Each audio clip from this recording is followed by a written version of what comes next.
You ready? Yeah. All right. So here we go. So five, four, three, two, and one. Our folks, welcome back to the podcast. Very excited today to have as my guest today, Amy Stark. Amy, welcome. Hi. I'm so happy to be here. Awesome. So Amy is a former science teacher, now a certified energy practitioner who bridges the divide between science and spirit. She channels her extraordinary abilities to demonstrate the unseen and shares a wisdom and knowledge she's cultivated over the past 2 decades, helping people to heal their mind, body, and spirit. As a host of the Stark Transformation Show, Amy has shared her message of hope, healing, and transformation with a global audience, catalyzing transformations worldwide. Amy, welcome to the podcast. Thanks for having Yeah. me. So before we get going here, share with our listeners where you're from originally and where you are currently. So I am from New Jersey. It's a small town, and now I live in Colorado.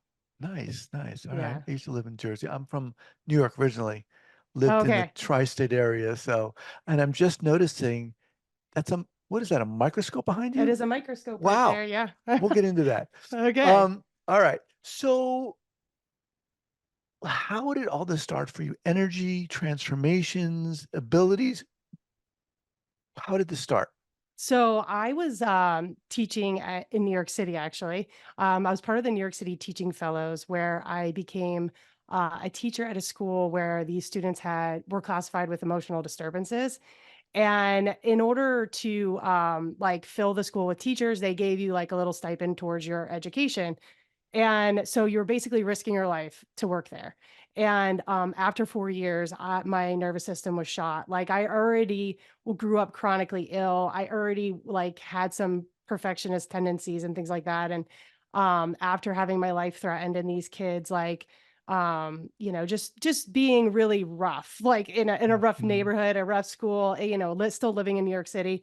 It was a lot for me. So I actually had to leave, unfortunately. And I was like, so what do I do now? Like I was just getting sick all the time. I was unhappy. I almost took my life. I mean, I got to the breaking point. Yeah. Wow. And somebody said, "Why don't you try meditation?" And I was too proud to be like, "I can't do that." So I was like, "Come on. See, if I sit on the couch for 15 minutes with a cup of coffee, like what's going to happen? Just close your eyes." Like so I was like, I can't tell her that I couldn't do it. And I was an athlete for 25 years, so I was like, or whatever, 20 years at the time. And I was like, I have to be able to do this. Like, so I did. And then I enjoyed it. And I didn't expect to because, I was used to that go, go, go. I was used to being a doing kind of person. And here I was doing basically nothing. But I really was doing a lot. And I wound up opening up a bunch of gifts, which I wasn't expecting because I was a science teacher and I just found meditation because I was so stressed out. And then all of a sudden, I started knowing things. I started seeing energy. I started feeling things. And I have a really cool story actually. So I was sitting there meditating, and this was really when I knew something was going on. I was sitting there meditating, and I had my eyes closed, and I started to think about my twin sister. And all of a sudden, my eyes started burning. So I thought, wow, that's really weird. So I opened my eyes, and my eyes were fine. I closed my eyes, and they started burning again. And I was like, so I opened them again. I'm like, am I okay? And I was like, what was the last thing I was thinking of? And it was my twin sister. So I was like, let me give her a call and find out how she's doing. So I was like, hey, Sarah, how are you doing? And she's like, oh, did mom tell you I have a double pink eye infection? And I was like, what the heck? So that was weird. And I was like, well, twin tuition, maybe. And then the next day I was meditating and I thought of my dad. And then my tooth started hurting. And I was like, wait a second, let me find out if my dad's tooth is hurting him. So I call my mom and I'm like, hey, mom, how's dad doing? She's like, oh, he's at the dentist right now. Last night he bit down on a walnut and broke his tooth. So I was like, something is happening here. I'm picking up on some sort of information, not meaning to, and it's completely transforming how I see the world now. So like I need to know more. So I started doing more research and diving into the science behind, what I was experiencing. Wow. Yeah. So are you describing yourself as like an empath? Yes. So yeah, very, very sensitive empath. So yes, I wound up opening up gifts for being a psychic medium. And then of course I do energy healing. I wrap it all in together to be able to help people to heal their trauma. So let me just kind of go back a little bit. So you Sure. have this very intense, scary, Hmm. life-threatening it sounds like suicidal inducing, almost ideation inducing experience at the school, you start to meditate and things shift. Take us back to that. When you said you sat down and things started happening, what started happening for you? How did it happen? Well, so first it was very simple. It was just I felt better, right? And so I was like, okay, I'm going to keep doing this. If I feel better and things are going in the right direction, maybe it's going to work. So I started meditating for 15 minutes like I said, and then I worked my way very quickly up to 2 hours. What type of So meditation were you doing, Amy? I didn't I just all I did was put music in and I breathed with the music and I just paid attention to my thoughts and sometimes lights or energy would be in front of my eyes. I would see like some color changes and things like that. Um and then eventually that's when I started, connecting with people by accident, through meditation like just said about my sister. And that's when I really started being like, okay, I got to start listening to my thoughts, which I found out were very boring and very repetitive and very negative, which was really important and good information for me. So I wound up sorting through those things and I just started doing things about the things I was thinking about. So it was a very long Oh, process of reprogramming my brain, which I later found out there's a better process, which is called EFT, which I teach now. wow. So it sounds like from what you were saying, you were this prior to meditating and maybe even post meditating, you were this go-getter. Oh, And yeah. meditation allowed you just to slow down, excuse me, and kind of, like you said, open up these abilities. How do you know that these are abilities and period, and not just whatever, momentary experiences? Well, they were happening very frequently, and it really was like the gamut of things. So first, after those things, like a spirit came to visit me and actually delivered information that I shouldn't have known. Another thing that happened was I was able to, for a friend of mine, she was like, "Oh, I'm interested in getting some real estate, and can you help me out with it? Like, what do you see?" And I was able to walk her through every single thing that was about to happen, which was pretty amazing. So there was enough definitive information that was coming to me that I knew was accurate that I was like, there's something happening here. And so, when you do the research, you find out that we're made up of 57 trillion cells, and those cells all communicate with each other through energy. So we're basically an antenna. And the things that mess up that antenna are trauma, and trauma can look like a toxin, or it can look like an emotion, or it could look like a physical injury that happens to our body.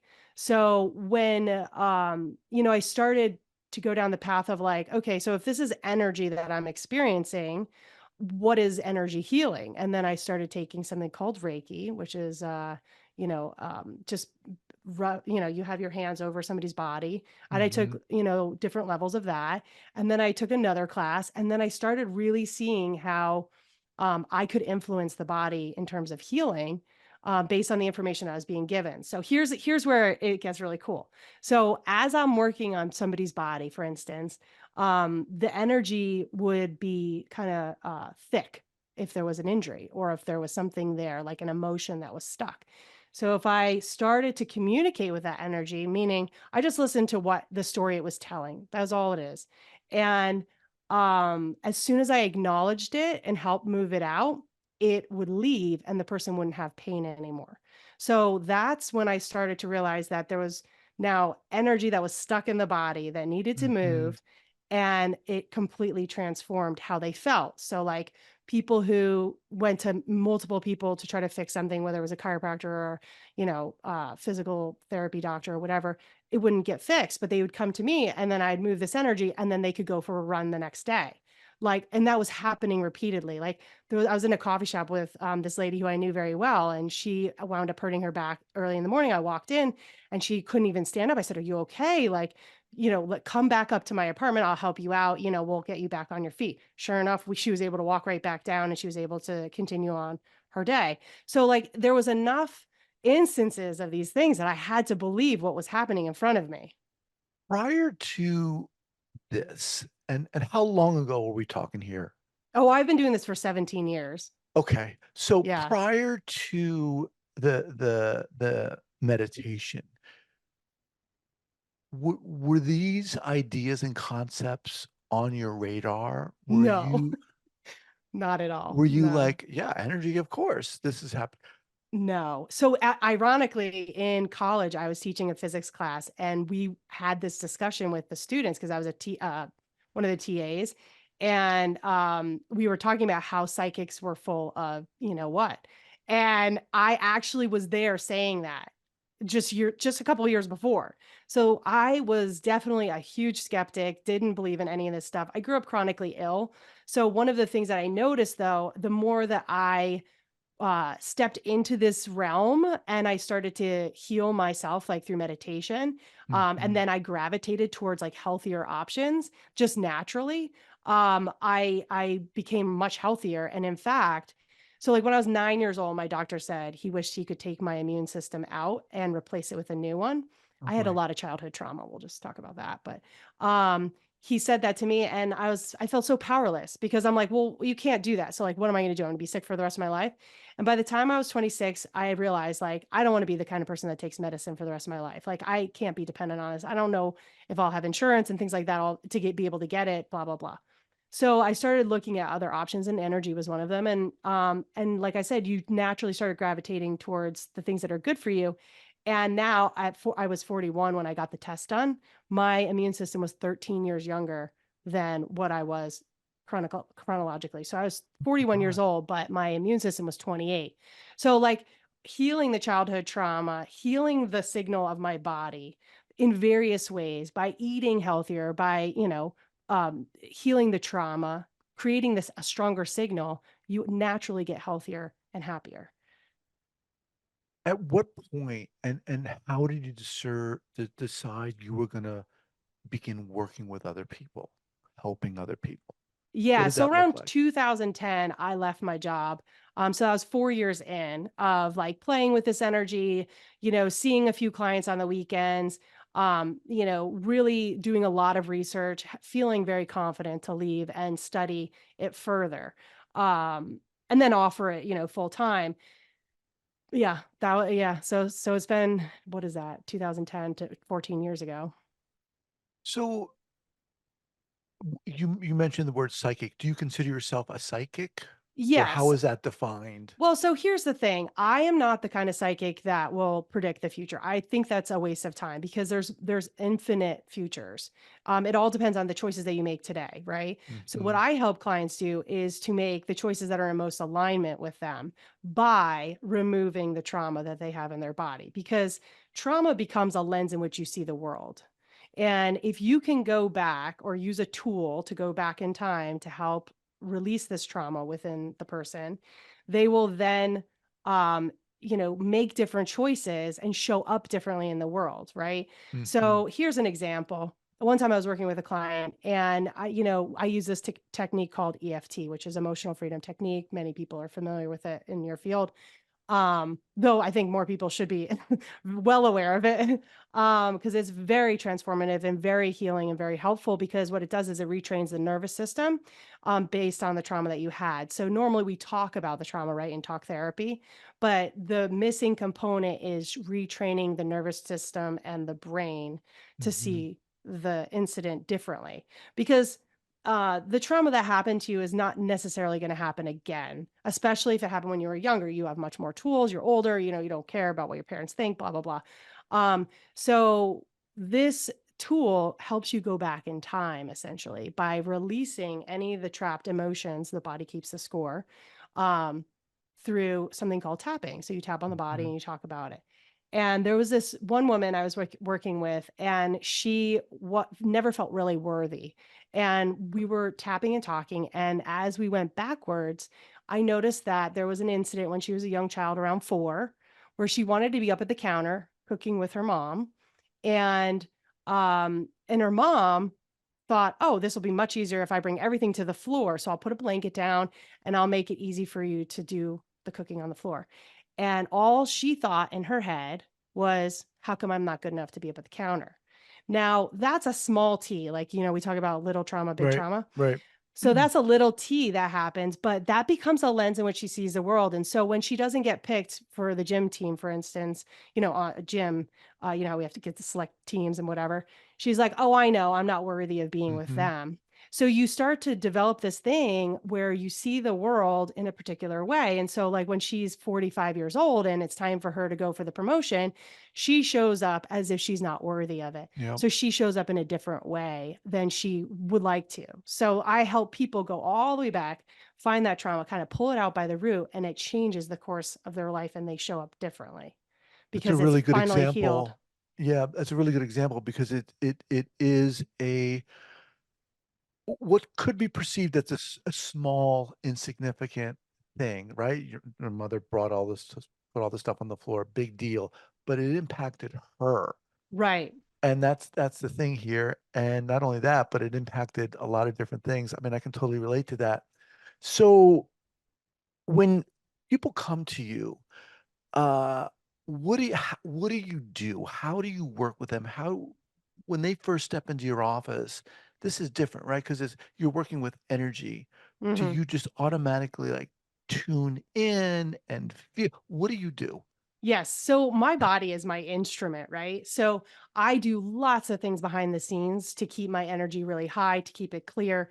I've worked, like I said, I've worked on my trauma. I've, obviously healed myself.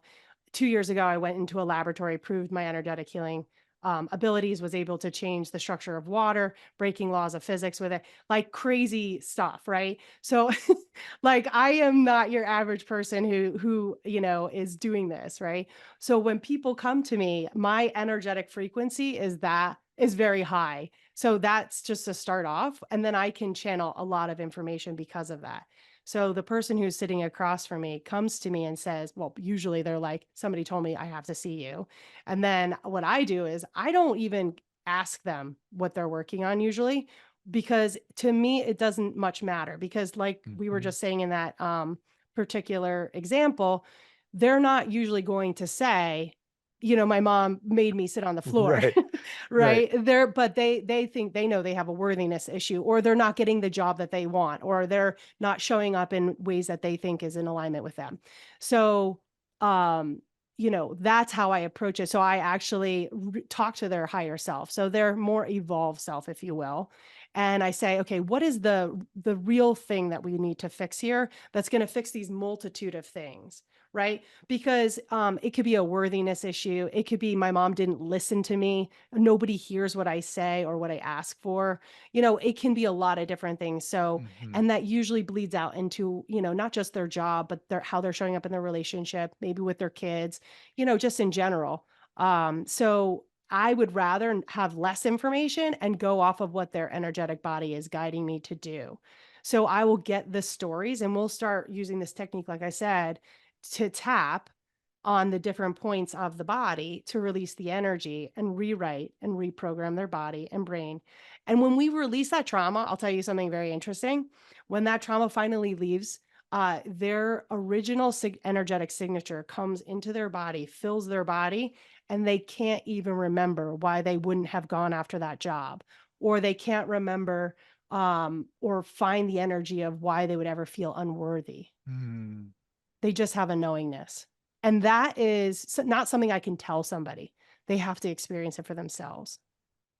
You said when you meet someone, when they come into your office, you kind of talk to their higher selves. Is that literally talking to their higher selves? It's How all does that happen? communication, telepathy. Yeah. I'm not O actually like sitting there talking. I actually do it okay. before they get into the office. And then I discuss with them what I found and what I believe we're working on. I say, does that sound right to you? And they'll be like, yes, that's exactly what we're So you mean working you're on. sitting with them in silence in a sense, just being with them? No, so prior to 15 minutes before, I tune in, I meditate, I get the I see. information, I figure out the program we're rewriting or the programs. I figure out where it came from in their family lineage. Maybe mom acted this way, they learned it from mom. We thank mom usually, or dad, wherever it came from, because it was helpful information to get them to this point because they're still alive, right? That's the whole point of the brain, Mhm. is to keep us alive. But at this point, we'd like to change the story, like flip the script, cha have a new trajectory. So we thank the past and then we can move forward. What was it like when you first started doing this type of work? It was a lot of, "Oh my gosh, what is this?" It was like I would see stuff, and then it would be validated in a book that I would find. I'd be like, "Oh, that's why I do that." And it still to this day happens. Even as of a few minutes ago, I was like, "Oh yeah, that's why I see all this energy back here, in the brain leaving." What was I looking up? Shoot, now I can't remember. But every day I still make these connections because I um I just go off of what their body is asking for help with.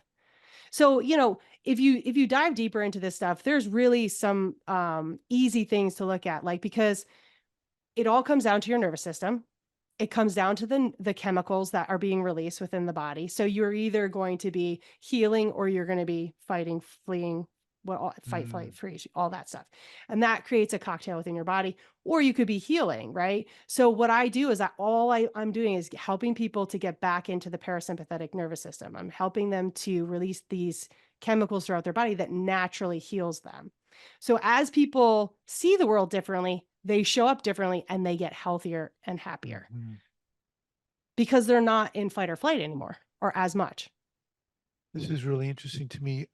How would you say this kind of differs in contrast between other modalities, other somatic modalities, maybe? So what I love about EFT is that you can do it anywhere at any time.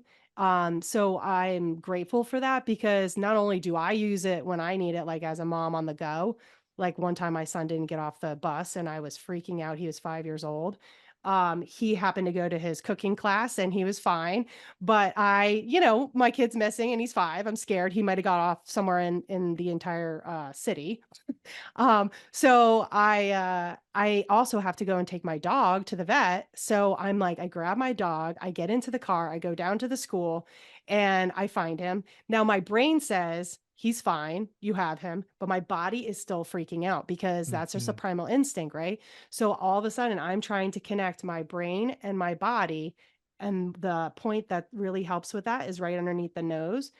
And, I was able to calm myself down, so I was able to tell the vet what was wrong with my dog because my dog can't tell him, so I have to be in my thinking brain rather than my reptilian brain, right?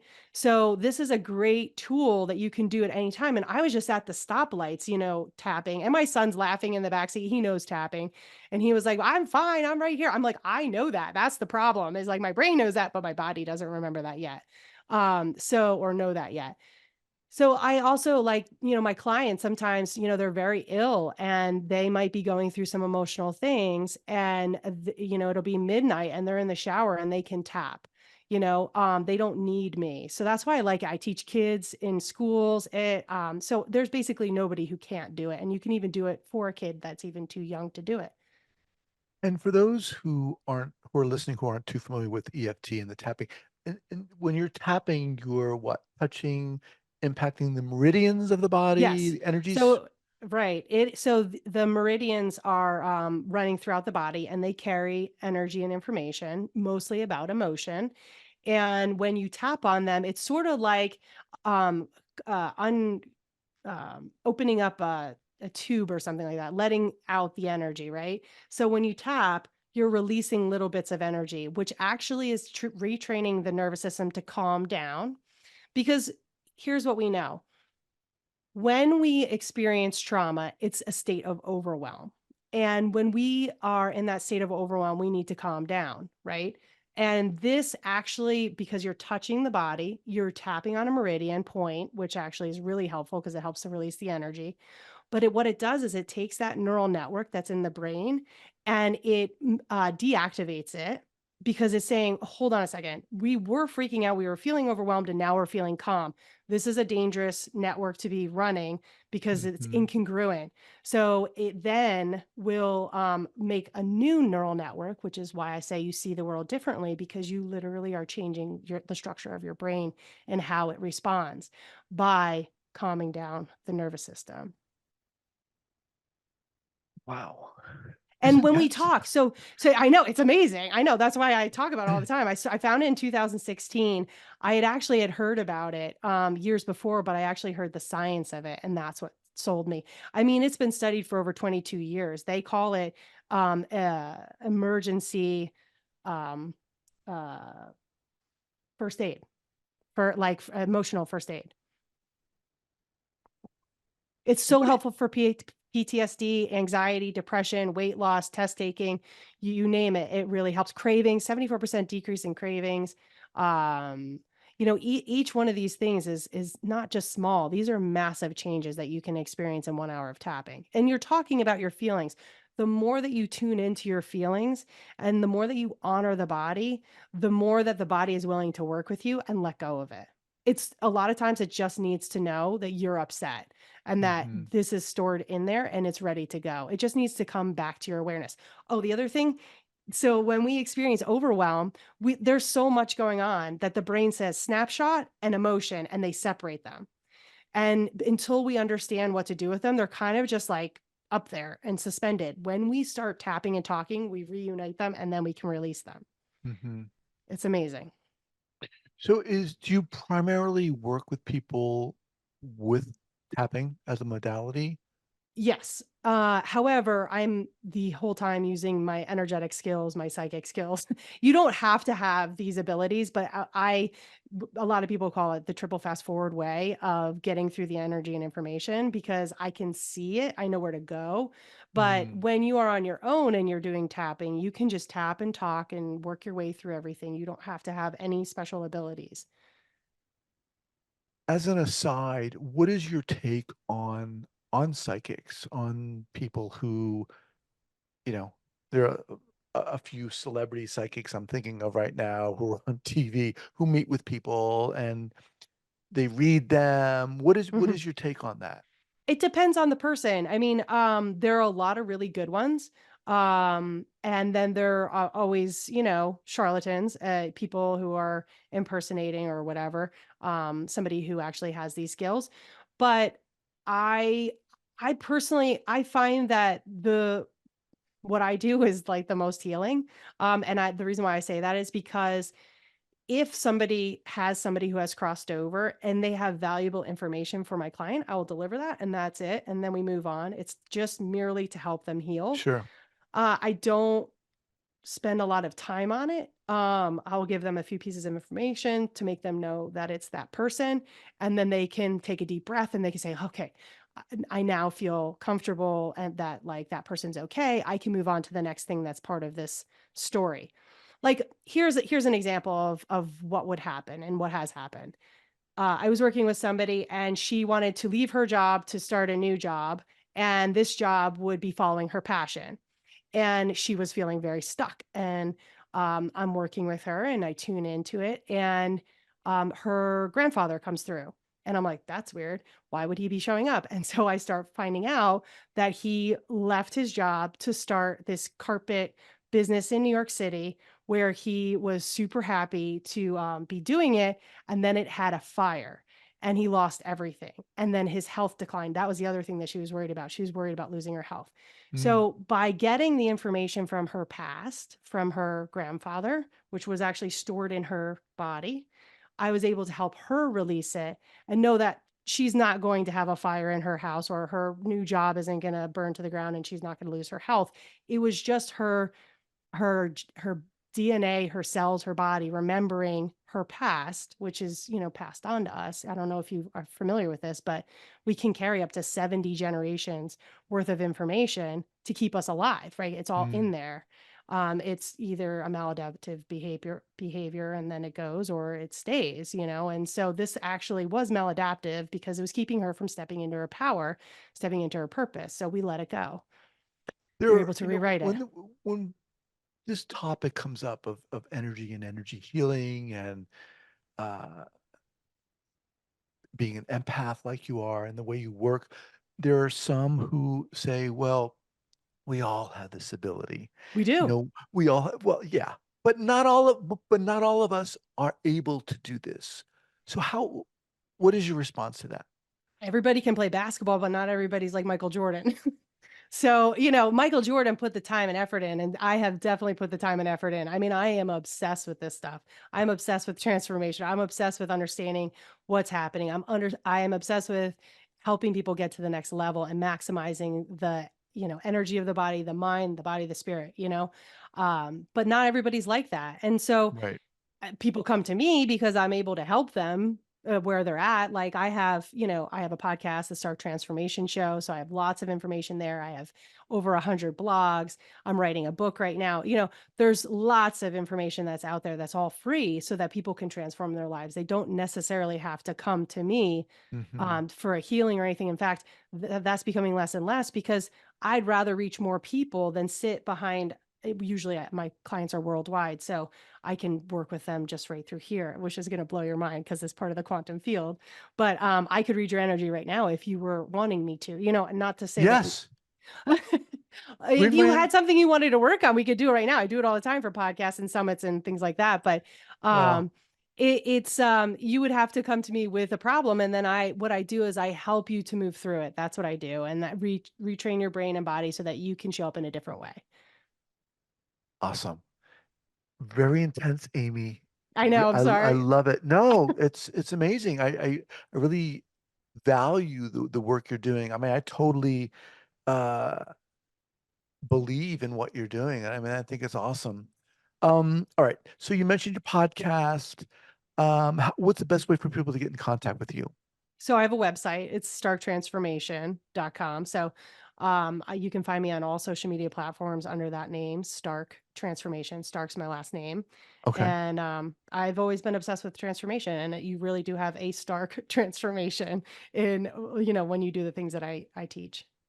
And your podcast is the The Stark Transformation Show. Stark Transformation Show. Awesome. Yeah. We'll And have there's that. actually live healings that I do on that podcast as well. And yeah, there's lots of great information. Awesome. Okay. We'll have those linked up here at the show notes page at the traumatherapistpodcast.com. Amy, you're awesome. Love Thank to have you. you back. Sincerely, love to have Oh, you I would love back at a to. later time. I really appreciate you taking the time to be here. Thank you for having me. This was a pleasure. All right. Take care.